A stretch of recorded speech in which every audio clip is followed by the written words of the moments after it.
কখনো কি ভেবে দেখেছেন বাংলাদেশে গাড়ি আবিষ্কার করা না শিখিয়ে গাড়িকে আবিষ্কার করেছে সেটা শিখায় কেন? আসলে আমাদের দেশে শিক্ষা ব্যবস্থা অনেক বেশি উন্নত। দেখুন, পৃথিবীতে অন্য সব দেশ শুধু নতুন নতুন জিনিস আবিষ্কার আর বানানোর মতো অদরকারি কাজে ব্যস্ত, আর আমরা মনোযোগ দিয়েছি আসল কাজে, অর্থাৎ শুধু জ্ঞান অর্জনে। মোবাইল ফোন কবে বানানো হয়েছে, কে বানিয়েছে, তার 14 গোষ্ঠীর নাম কি, এগুলো জানাটাই তো আসল শিক্ষা। আর নিজে মোবাইল বানানো কেবল কামলাদের কাজ, ওটা আমরা কেনই বা করব? আমাদের ছেলেমেয়েরা কি দারুণ মেধাবী, তার প্রমাণ হলো দেশ জুড়ে জিপিএ 5 এর ছড়াছড়ি। স্কুল কলেজের দেওয়াল ভেঙে যেন জিপিএ 5 বেরিয়ে আসছে। এই বিপুল সংখ্যক মেধাবীকে দিয়ে যদি আমরা পদ্মা সেতু বা মেট্রো রেলের মতো ছোটখাটো জিনিস বানাতে যাই, তাহলে তাদের মেধার অপমান করা হবে না? তাদের কাজ আরও অনেক বড়, আরও অনেক মহৎ। তাদের কাজ হলো জ্ঞান চর্চা করা। এই জন্যই আমরা একটা দারুণ বুদ্ধি বের করেছি। চীন, জাপান, রাশিয়া, কোরিয়ার মতো দেশগুলোর ইঞ্জিনিয়ারদের তো তেমন কোনো কাজ নেই, তাই আমরা তাদের ডেকে আনি। ওরা এসে আমাদের পদ্মা সেতু, মেট্রো রেল, পারমাণবিক বিদ্যুৎ কেন্দ্র, এমনকি কয়লার খনি পর্যন্ত বানিয়ে দিয়ে যাচ্ছে। তারা রোদ বৃষ্টিতে ভিজে কাজ করে, আর আমাদের সোনার ছেলেরা, আমাদের বুয়েট, চুয়েট, কুয়েট, রুয়েটের মেধাবী ইঞ্জিনিয়াররা ঠান্ডা ঘরে বসে সেই জ্ঞান আহরণ করছে।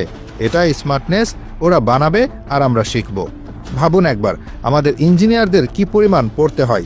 পদ্মা সেতুর দৈর্ঘ্য কত কিলোমিটার, এর মধ্যে পিলারের সংখ্যা কত, মেট্রো রেল ঘন্টায় কত কিলোমিটার বেগে চলে, কোন স্টেশনে কয়টা সিঁড়ি আছে, রূপপুর পারমাণবিক কেন্দ্রের চুল্লির উচ্চতা ঠিক কত ফুট, এসব কি আর চারটিখানি কথা?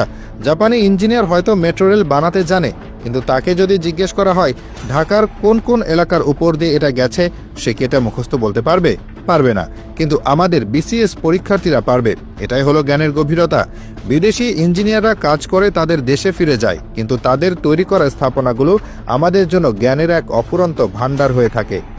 আমাদের ইঞ্জিনিয়াররা তখন সেই জ্ঞান মুখস্থ করতে বসেন। বছরের পর বছর তারা এসব তথ্য মুখস্থ করে বিসিএস পরীক্ষার খাতায় উগরে দেন। যার মুখস্থ বিদ্যা যত ধারালো, তিনি তত বড় কর্মকর্তা।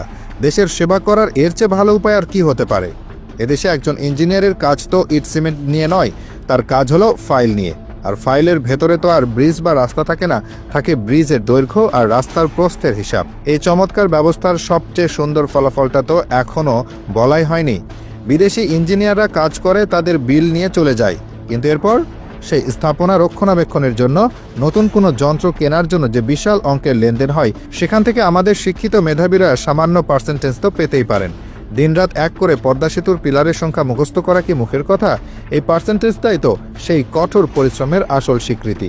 আমরা এমন এক প্রজন্ম তৈরি করছি যারা নিজেরা কিছু বানানোর কষ্ট করে না, বরং অন্যরা যা বানিয়ে দিয়ে যায় তার খুঁটিনাটি তথ্য মুখস্থ করে বড় কর্মকর্তা হয়। তারা বানাবে, আর আমরা সেই বানানোর তথ্য থেকে জ্ঞান আর পার্সেন্টেজ খাবো। এর চেয়ে কার্যকর শিক্ষা ব্যবস্থা আর কোন দেশে আছে বলুন?